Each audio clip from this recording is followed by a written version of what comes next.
Okay, I want to thank you for joining us tonight. If everyone could just get comfortable, we're going to start our Dharma talk tonight about the seven-pointed mind training. And what we're going to talk about tonight is called the preliminaries. We're going to look at what it means to train in the preliminary practices.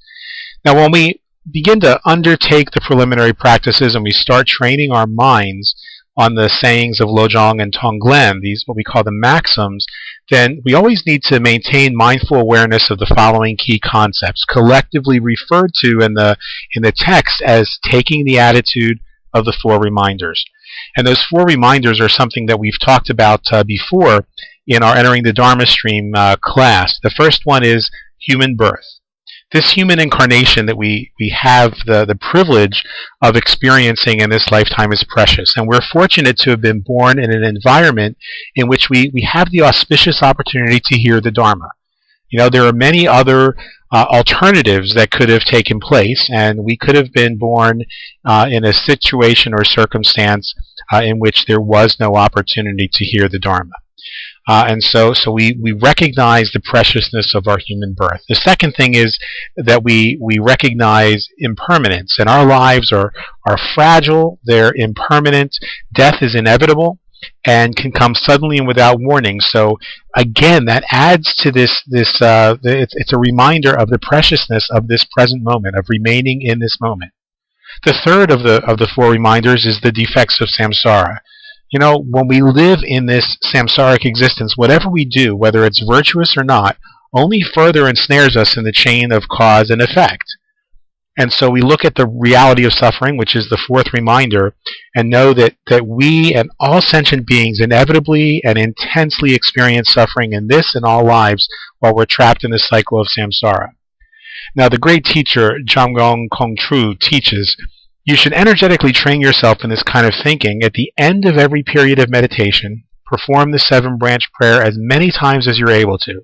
In post-meditation periods, put the points of your reflections into practice. Call to mind throughout the day these four reminders. And if we do that, then it's going to allow us to cultivate a greater awareness, a greater mindfulness, and if you will, a better attitude that allows the Dharma to take root within us.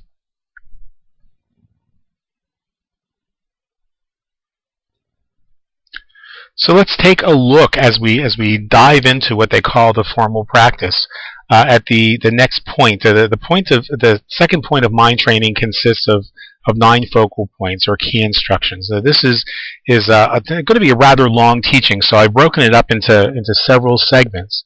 On the formal practice, the great Chogyam Trungpa Rinpoche says, you can experience that dreamlike quality by relating with sitting meditation practice. When you are reflecting on the breath, suddenly discursive thoughts begin to arise, and you begin to see things, to hear things, and to feel things. But all those perceptions are nothing other than your own mental creation. In the same way, you can see that your hate for your enemy, your love for your friends, your attitude toward money, food, and wealth are all part of discursive thought. Now, what Chogyam Trungpa Rinpoche is telling us is that all of these ideas that come our way, when we're sitting on the mat, it's easy to say, these discursive thoughts are just perceptions. They're nothing other than our mental creation. But when we're not sitting in meditation, what about those thoughts that come our way? The thoughts about how we hate our enemies, how we love our friends, how we feel about money, about sex, about wealth and power. Those are all discursive thoughts, just like they were when we were sitting on the mat. Those are all perceptions that are nothing other than our mental creation. You see, in Buddhism, we recognize that this aggregate of systems and senses that we call ourself is just an illusion. It's just a mental creation of ours. One of the principal benefits of this practice is that it restores a sort of gentleness, a soft, comforting reminder of what our true nature, our true consciousness, or shunyata, is all about. It's about the process of rediscovering truths that we already possess. Things that we might have obscured in this dreamlike state, things that we might have forgotten, things that we might have been told were not true. Everything that appears in your experience is a manifestation of your mind. Again, every single thing that happens in your life or in my life is a manifestation of our own minds. And it's a reflection of something that exists within you that needs your attention. Whether it's something that needs to be healed, or something that needs to be addressed, or something that needs to be deeply contemplated. While we dream, the events in our dreams seem like they're real. You know, they seem, you have a dream that you're on a roller coaster, and you really feel like you're on that roller coaster. But then when we wake up, we find ourselves in another location, and we recognize that it was just a dream. Anything can happen in your dream. All the appearances are there, the sounds are there, the tastes are there, and despite these appearances, none of these events really occurred while you slept. You might have dreamed that you were on a roller coaster, but there was really no roller coaster there that you rode. You might have felt the sensations, but you weren't really there. Well, I would like you to really stop and think about it. What if everything that we imagine to be real in our waking state is nothing more than another level of dreams? And that's what this is all about. You know, I want to end our commentary tonight by sharing with each one of you something that Albert Einstein wrote, which might have been just as easily written by a great Dharma teacher. I want you to think about this as we go into meditation and we begin our sadhana tonight. Einstein wrote, "A human being is part of the whole, called by us universe, a part limited in time and space. He experiences himself, his thoughts, and his feelings as something separated from the rest, a kind of optical delusion of his consciousness. This delusion is a kind of prison for us, restricting us to our own desires and to afflictions and affection for a few persons nearest us. Our task must be to free ourselves from this prison by widening our circle of compassion to embrace all living creatures with the whole of nature in its beauty. Nobody is able to achieve this completely, but by striving for such achievement is in itself a part of the liberation and foundation of inner security."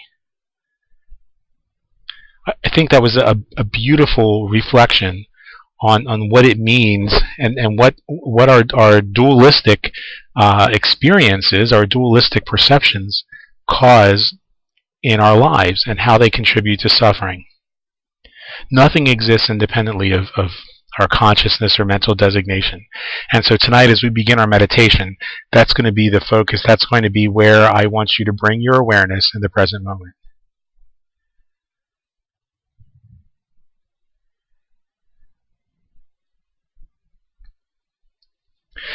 And welcome to everyone. Again, we're continuing our series of Dharma talks on the formal practice and the 7 points of mind training.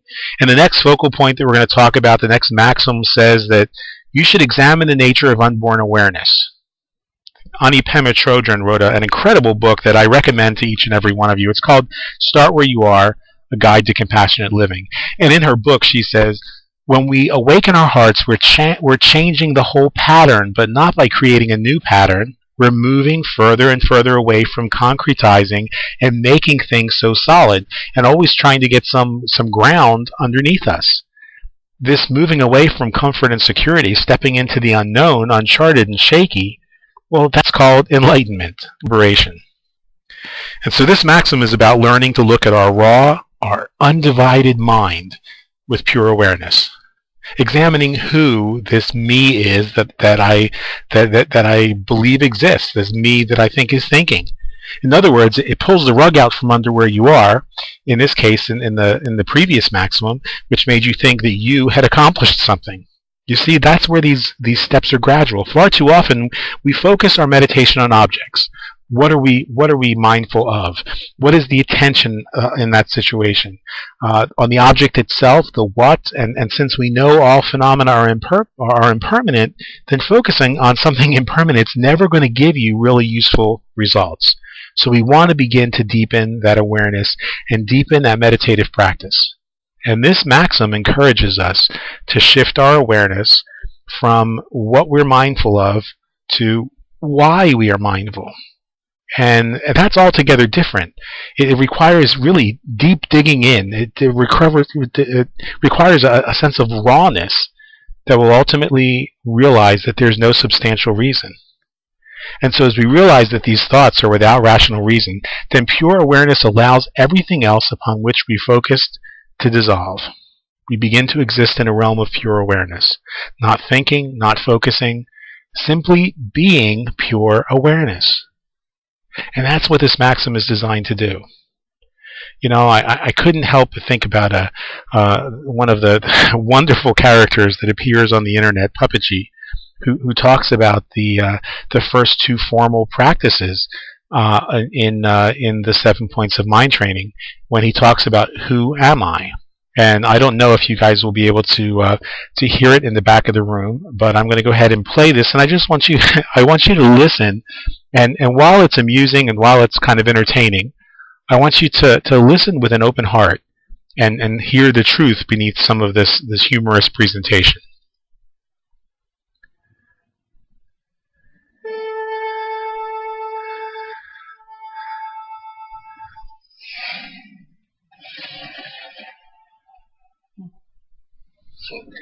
You know, first of all, this is a trick question.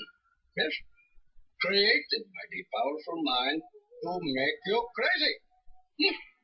Like a dog chasing its tail. And secondly, no one seems to answer the question, who am I? You see, their answers actually seem to come from the question, what am I? You see? Like, oh, I am a yogi, or a hut.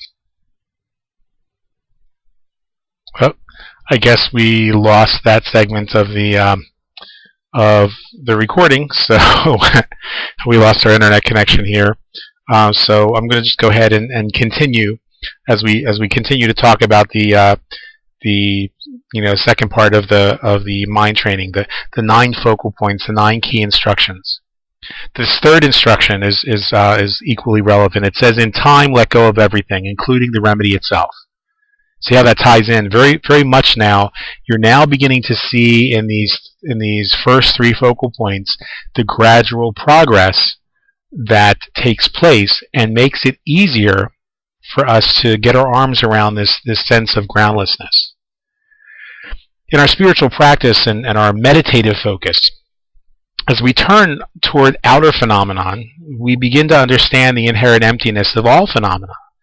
But emptiness doesn't exist by itself. In other words, we can't contemplate the chair in front of us, which doesn't exist independently. Or if we think about a web page, it doesn't exist independently, but it's the result of dependent origination. This chair is the result of dependent origination. This chair didn't exist as a chair before it was wood and nails and glue, and the wood didn't exist in and of itself before it was a tree, and the tree didn't exist in and of itself, and so on. So this object-based idea, even emptiness, doesn't independently exist. It's said in the Heart of Wisdom discourse, "O Shariputra, from here is emptiness, and emptiness is indeed form." Emptiness isn't different from form. Form is not different from emptiness. What is form? That is emptiness. What is emptiness? That is form. The same applies to feeling, to recognition, karmic formations, and consciousness. Now, many of you have heard this in the Heart of Wisdom discourse, and really thought that this was some kind of trippy way out idea for dealing with later. But in other words, the point of this formal practice tells us that we can't substitute one belief system for another. We have to eventually let go of our beliefs altogether.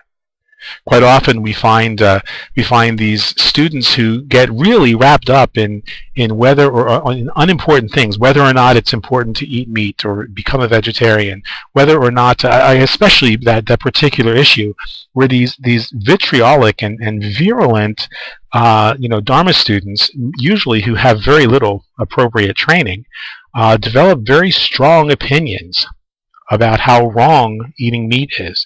Now, sometimes, granted, some of the questionable tulkus and teachers out there have a habit of using the Dharma as a means of increasing their financial gains and the size of their kingdom, if you will, and so they latch on to some of these ideas and they manipulate them. and they manipulate their students as well. It's not coincidence, I don't think, that some of the very same teachers who are running around saying that you can't be a legitimate Dharma practitioner if you eat meat are some of the same ones who own vegetarian restaurants. That gives you something to think about.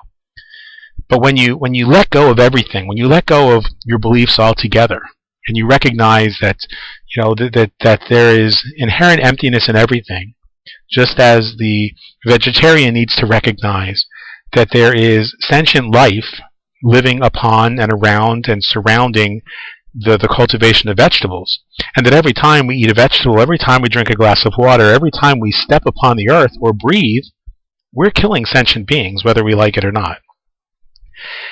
Now, what I would like to recommend that we think about is what happens if we let go of these beliefs. If we begin to let go of just one dualistic notion. This is called resting in the nature of alaya. I would suggest that it's one of those things that's most sorely needed in the practice of many Western Buddhists, especially Tibetan Buddhists, who become so wrapped up in what is and isn't authentic Tibetan Buddhism. Their pocketbooks get threatened by anything which causes someone to stop sending them donations, and so they write absurd suggestions. There was a article that was written not long ago by someone who said that what we're doing in making Buddhism more relevant ruins Tibetan Buddhism for everyone else. In short, they're just demonstrating how little progress they've made and how poorly they understand the Dharma. And this, by the way, is a famous tulku, somebody who's recognized by some extremely attained and very holy beings. So we have to let go of the nonsense, the bullshit, the mythos, if you will, that serves as attachments and bondage for us. One of the most beloved of masters, His Holiness Dilgo Khyentse Rinpoche, wrote, "People who ask for Dharma teachings do so because they're afraid of what might happen to them after death. They decide that they must take refuge, request the Lama for instruction, and concentrate unwaveringly on practice, 100,000 prostrations, 100,000 mandala offerings, recitations of the refuge formula, and so on." Well, of course, these are all very positive thoughts, but thoughts, being without substantial nature, do not stay very long.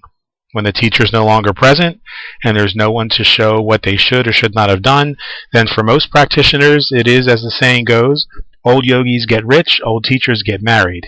The only thing goes to show that our thoughts are impermanent, and we should therefore bear in mind that any thought or antidote, even the thought of emptiness itself, is by nature empty without substantial existence. So go ahead, pull the rug out from under your beliefs. In the end, it doesn't make a bit of difference. Whether it's Buddhism or Christianity, Judaism, Shintoism, Wiccan, Islam, you need to go beyond that antidote. You need to recognize that in the end, you must let go of everything, including the remedy itself. Namaste.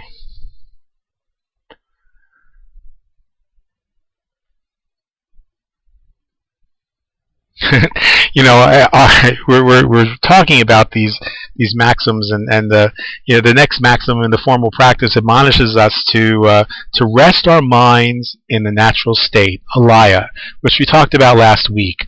Alaya is a word representing the often primordial, open primordial basis of all phenomena.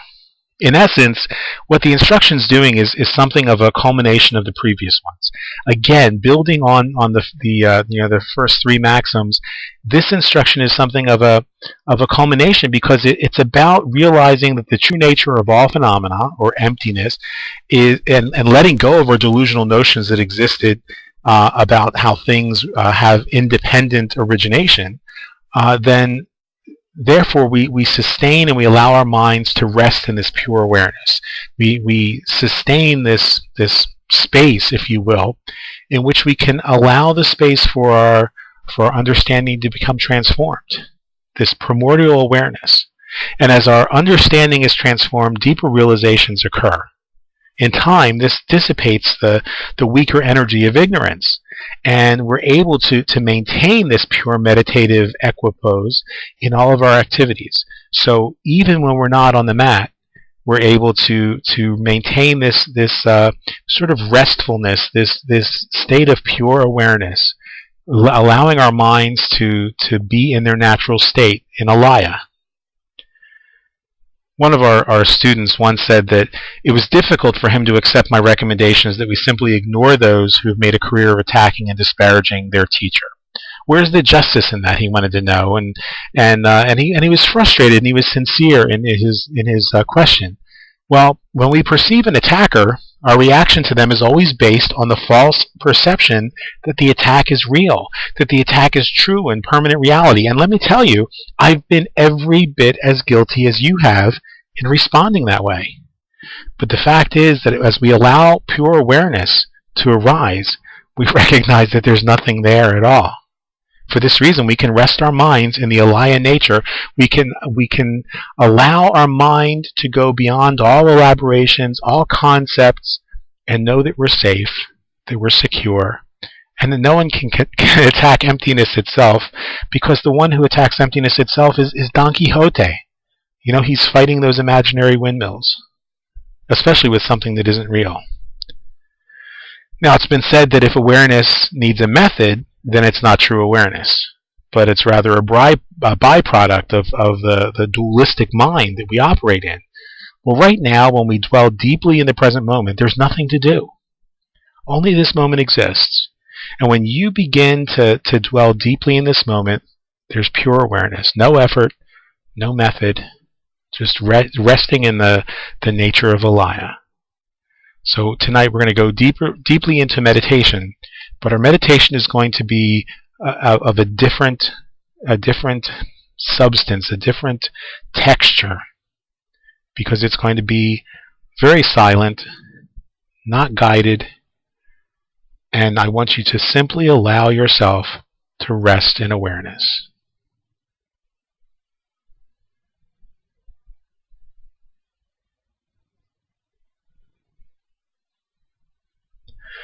Well, thank everybody. I apologize. The Parkinson's is taking a little bit of a toll tonight, but I will make every effort to be heard. If you don't understand, just if everybody could just kind of sit quietly, I will be able to get through this, relatively quickly.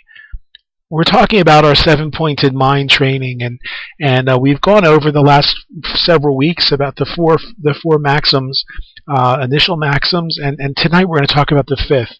That fifth maximum tells us to remain mindful that we're called a child of illusion, even when we're no longer actively meditating. In other words, what it says is we continue to engender that awareness. We talked about this last week a little bit. We continue to engender that awareness that all appearances, including what we think of as ourselves, are ultimate illusions. And so this, as we begin to practice and deepen that practice, then that pure awareness continues beyond the time that we're sitting on the mat. I think that Ani Pema Chodron puts it most succinctly in her book that we talked about again a few weeks back, Start Where You Are. She says, being a child of illusion also has to do with beginning to encourage yourself not to be a walking battleground. The truth is that good and bad coexist. Sweet and sour coexist. They aren't really opposed to each other. The Buddha within is messy as well as clean. I think that's absolutely fantastic. Where we generally interpret this world in terms of good and bad, happy, sad, nice, not nice, and that world that we imagine exists doesn't have a chance to speak for itself. When we say be a child of illusion, we're beginning to get this fresh way of looking at all the shit that we're caught up in, all of our fears, all of our twisted perceptions. So this isn't really an encouragement to try our hand at walking through walls or doing something ridiculous like setting ourselves on fire. This world that we created is very real in our minds. And what we're doing in this practice is we're cultivating a mindfulness that sees beyond the limitations, beyond the illusions, and beyond the notions that we've constructed. One that actually recognizes that we constructed these limitations, that we constructed these illusions, and accepts that as a simple fact, without judgment, without right or wrong. But we also allow this awareness to bring us to a point of recognizing the potential for peace and calm in every moment.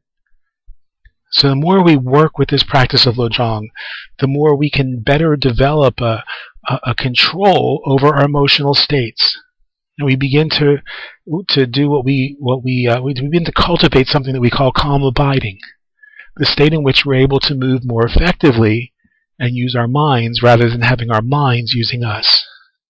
See, there's no need to control the mind which has been cultivated and trained.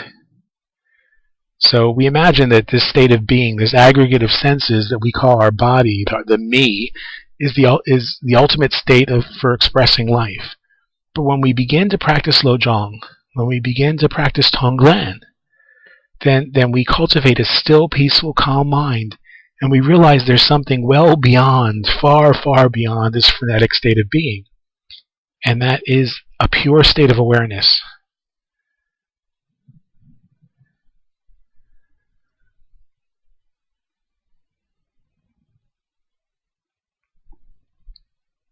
Well, I hope everybody had a great week, and I look forward to being able to hear some of your read some of your papers this week as we continue on this sort of mini retreat. In the 6th maxim of the 7 points of mind training, we read, allow the practice of giving and taking, tonglen, to ride the gentle waves of your breath. Now, what does that exactly mean? How do we allow the practice of tonglen to ride the waves of our breath? What are the waves of our breath, for starters? Well, the practice of tonglen is really important as for me personally, as part of my personal practice. It was considered by our lineage masters to be of great importance to every practitioner. Shantideva himself said, "Whoever wishes to become a refuge for himself and others should ultimately undertake the sacred mystery of tonglen, to take the place of others, giving them his own." See, tonglen is the practice of open-hearted generosity and compassion. Tonglen literally means giving and taking. It's a spiritual mind-training exercise which allows us to mentally give up our peace in exchange for someone else's suffering. Now, it's not that we imagine that we literally possess the ability to do so, but the practice directs the mind toward healing and generates genuine compassion. Remember, everything that you experience in this world was created in your mind. Therefore, the suffering that someone else is experiencing has its roots in your mind as well. And so if you, by doing this type of a visualization practice, by engaging in this type of giving and taking, open-hearted generosity and compassion, you are truly beginning to transform your world. From the cultivation of this genuine compassion, we learn how to generate the mind of enlightenment, or bodhicitta. Now, Ani Pema Chodron teaches that doing tonglen sweeps away the dust that's been covering your treasure that's always been there. And that treasure that she's talking about is the bodhicitta heart. In the 8 verses of mind training, or Lojong, we're told to practice tonglen by secretly taking on the suffering of others. So you don't run around telling everybody that the person, especially the person that you're engaging in the practice for, that you're going to take on their suffering. This isn't about being a hero. Tonglen can be practiced anytime you perceive a negative situation has arisen. Breathing in, you imagine yourself taking the negativity on yourself. Breathing out, you send forth love and kindness, peace, calm, joy. The practice of tonglen actually neutralizes the dualistic tendencies of the mind by refocusing on the true nature, which is compassion. So now as you commit yourself to practicing, you move beyond the self-absorption that lives in a sea of excuses and imagines that there's more important things for you to do. When you see somebody who's suffering, you may not be in a position, somebody suffering on the side of the road, a homeless person, maybe you don't have any money on you at that time. Maybe you don't have any food to be able to offer them. But you have a moment of awareness to be able to breathe in and take on their suffering, breathe out and send them peace and abundance and joy. As one moves beyond fear and suspicion of others, that actual move, that practice, moves beyond the illusion of otherness itself. And now, because beings are countless, it would be unwise to try and give your happiness to all beings right off the bat. And so the great teachers recommend that you begin by visualizing in front of you someone who you dearly love, And I always recommend that we do this by beginning with thinking of our mothers. Reflect on how she suffered the pains of carrying you and giving you birth. Call to mind the difficulty that she must have had walking, getting up from a seated position, holding food down in the morning just so she could give you this precious birth, this opportunity to be born at a time when you would hear the Dharma. And then as you exhale, feel yourself taking on any sufferings your mother has endured. As you breathe out, send love, send peace, send comfort. Do this for 10 or 15 minutes. Each time you inhale, imagine one of the sufferings, one of the things that your mother endured for your behalf, maybe some of the sufferings that she endured for others. And as you breathe out, send her love and peace and gratitude. And if you do this for 10 minutes, feeling each time that your mother begins to smile a little bit more, becomes a little bit lighter in her countenance, then I'll tell you that you begin to feel transformed yourself. And then imagine deep within you, at the base of your spine, there's a furnace, like the old-fashioned wood-burning or oil-burning stoves that were in our basements when we were children. That furnace is the furnace of Kundalini. And into it you can place all of the negativity, all of the suffering, all the darkness that you took on from your mother, and use it as fuel, so that nothing negative remains. Now the next time you sit and practice, you do the same thing, but you expand your desire to alleviate your mother's suffering by recognizing that all beings have at one time or another been your mother. Thus you can expand your practice to include your family. Maybe the next time after that to include your friends and include your community.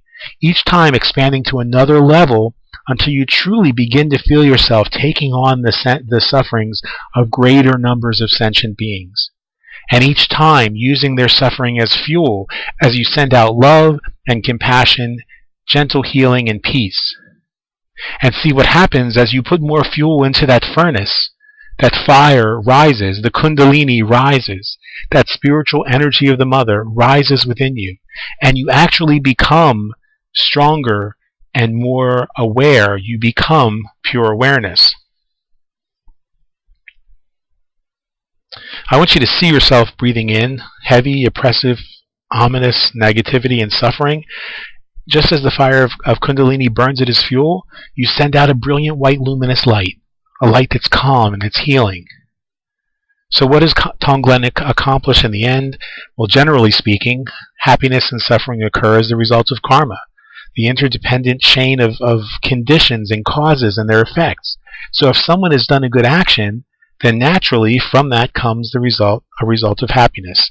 From the result of happiness, there can't be a negative result.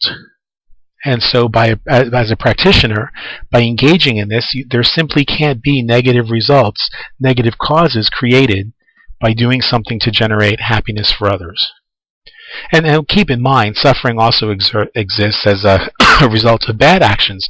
So if someone has acted in a way that's not healthy, or not useful or non-meritorious, then the only result can be that that person is going to suffer. It's not a matter of punishment, but a natural response of a universal law. So it's important to realize this practice isn't necessarily something that brings some type of literal relief in this moment for those who suffer, but we shouldn't become disheartened when doing tonglen for a loved one, for someone maybe who's seriously ill, or someone who's grieving, someone who continues to become more ill. Because the point of the practice isn't some sort of new age hocus pocus. It's about planting the seeds for relief of suffering. We call this creating the causes for the alleviation of suffering. Perhaps it seems in the moment that you're not able to bring happiness or remove suffering for a person like we just talked about, but if you do this practice, you gradually cease to cherish yourself over others. You'll instead develop a wish to practice in order to benefit other sentient beings, and that concept of other sentient beings continues to expand the more you practice. Eventually it leads to the ability to be able to help beings, teach them and train them in the Dharma and so forth, and consequently you're able to give them happiness and relieve them from suffering. Now this is called relative bodhicitta. The other form of bodhicitta, which we'll talk about, is ultimate bodhicitta. It's the approach by pacifying concepts of dualism. It's about once all of your thoughts are calmed, once all of your clinging to dualistic ideas are assuaged, then the mind just rests in this state of peace, or this nature of alaya. One dissolves into sort of an emptiness and just rests in the true nature of the mind. So by engaging in tonglen, you're going to create the causes to attain the state of ultimate bodhicitta. In the movie The Empire Strikes Back, Yoda says, "Always in motion is the future." So it is in life. Always in motion, we could say, is the past. The reason for this is that the greater the compassion and awareness we generate, the clearer our perceptions become. And those things that we once feared, those things that we once resented or clung to or tried to avoid, gradually slip into emptiness. And they free us to become pure awareness and pure love. Namaste.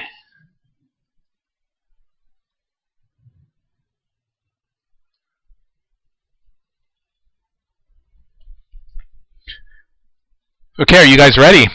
Well, the seventh maxim that we're going to talk about today, and hopefully you've been engaging in. Let me see, how many of you have been practicing your tonglen exercise?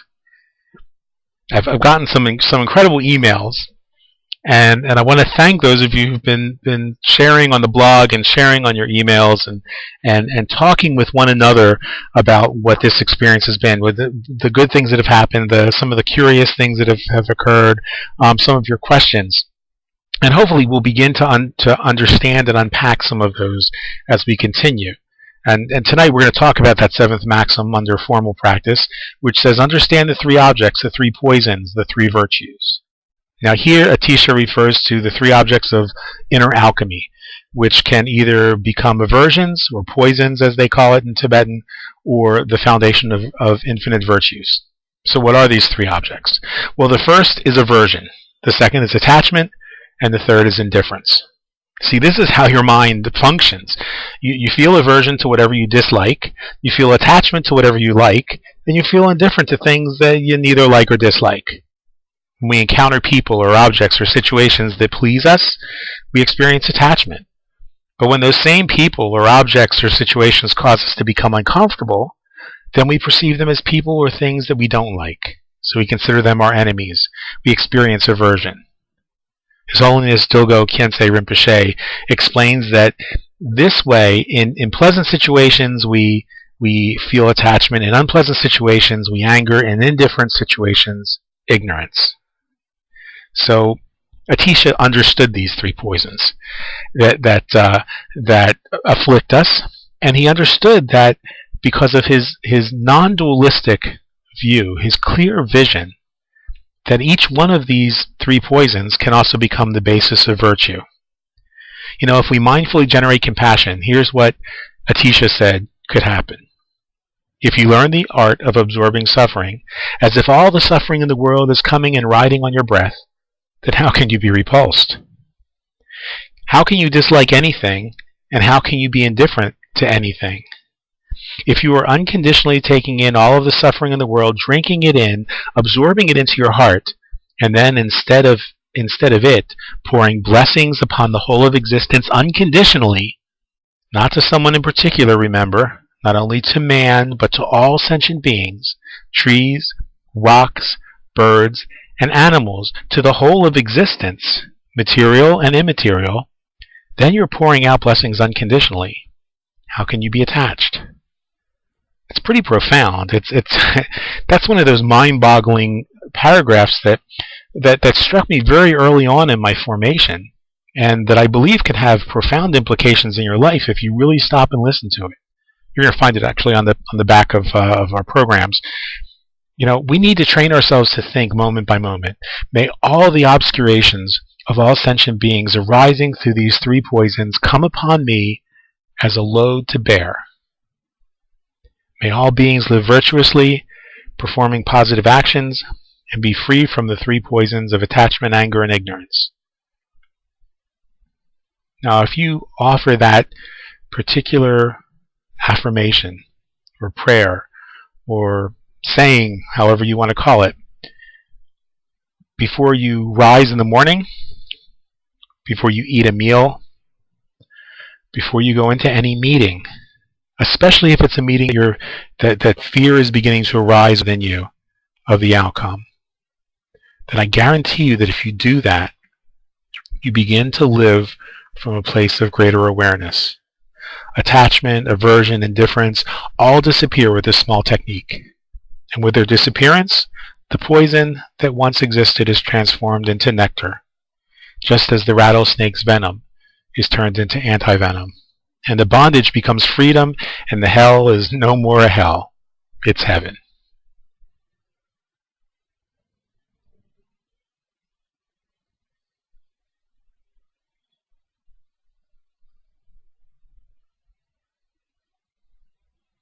So what we're doing is we're talking about the 7 points of mind training, and the next step in our instruction is that apply all these proverbs in all you do. Now that kind of sounds like like somebody was getting hungry and ready for lunch. So he thought he'd throw in something really quick and easy as he walked out the door.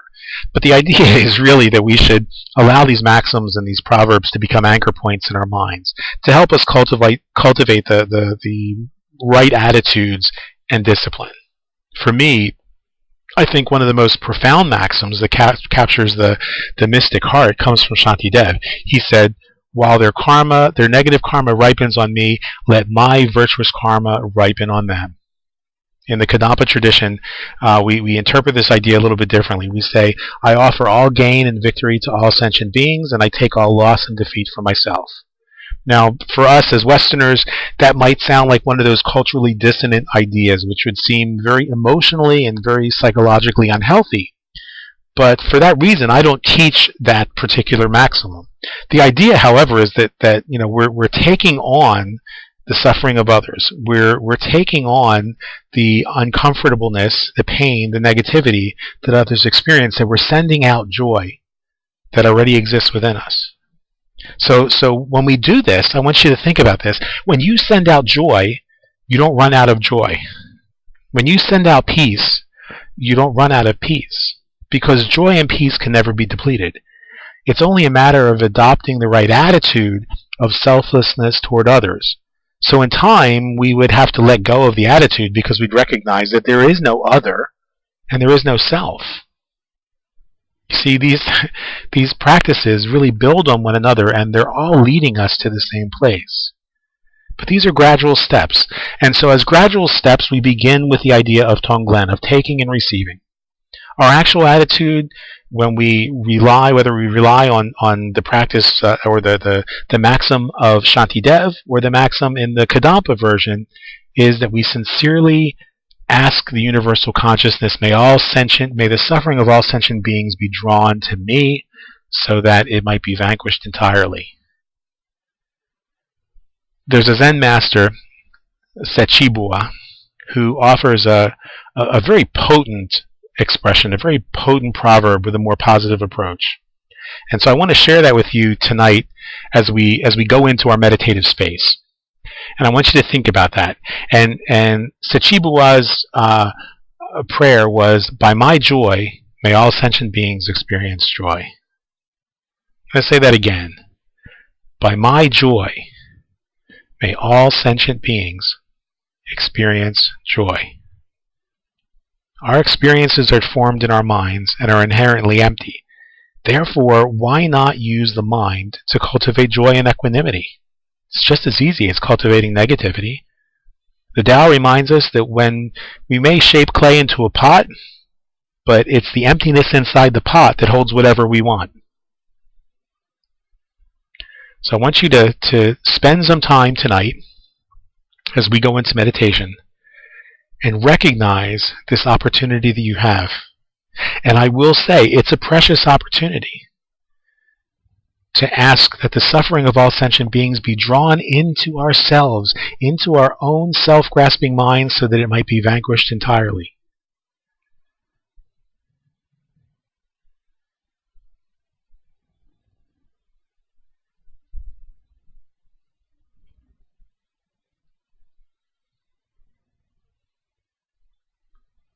Namaste. Over the past few months, we've been talking about the 7 points of mind training, and we've been doing it in a rather slow step-by-step process, allowing each one of you the chance to become familiar with the preliminary and essential practices. Well, the 9th maxim instructs us to begin the sequence of sending out and taking within yourself. And this ancient approach to mind training, this tonglen that we've been talking about for the last couple of days, is striving toward attainment of the ultimate awakened mind. And then once clear sight was established, the idea was that we train the conventional mind of awakening. Now, Tsongkhapa recognized that this wasn't the most logical and gradual approach, so we turned those two practices in reverse, and so it became the practice within the 7 points to first train the conventional mind, so that one could then begin to cultivate a more clearly refined, ultimate awakened mind. So these first 10 maxims that we've talked about have been about training the conventional mind and culminate in the practice of tonglen. The next series of maxims focuses on the cultivation of a more refined and truly awakened mind, the ultimate awakened mind. The first 3 relate to cultivating relative bodhicitta, which we'll be talking about in the next couple weeks. And the remainder of them are about cultivating ultimate bodhicitta. So we read in that first one, when the world is filled with negativity, transform adverse conditions into steps on the journey to awakening. Shantidev says, if the road is covered with rocks and thorns, then you can either pave the entire road with leather, or you can take up a piece of leather and place it on the soles of your own feet. It's all about our approach. Then we read, drive blame into one, be grateful to everyone and everything, remember that there is nothing real about your confusion. And when something unexpected happens, in that very moment, treat it as a meditation. See, Ani Pema Chodron reminds us, whatever you do for yourself, any gesture of kindness, any gesture of gentleness, any gesture of honesty and clear seeing toward yourself will affect how you experience your world. In fact, it'll transform how you experience the world itself. Whatever you do for yourself, you're doing for others. And whatever you do for others, you're doing for yourself. When you exchange yourself for others in the practice of tonglen, it becomes increasingly uncertain what's out there and what's in here. And so we're getting ready now to begin to cultivate bodhicitta. So I encourage you now, more than ever before, for you to take this time to practice tonglen for at least 15 minutes every single day. And I will say that for those of you that are part of our monastic training program, that if you're not doing so, if you're not practicing tonglen 15 minutes a day, whether you tell me you are or you're not, you won't be ready to be ordained when the next ordination class comes up. And ultimately you won't be ordained. That's how important this is. So I ask you to take some time to allow yourself to recognize the importance of this seemingly simple practice, so that you can find out and realize and experience for yourself just how transformative this practice can be.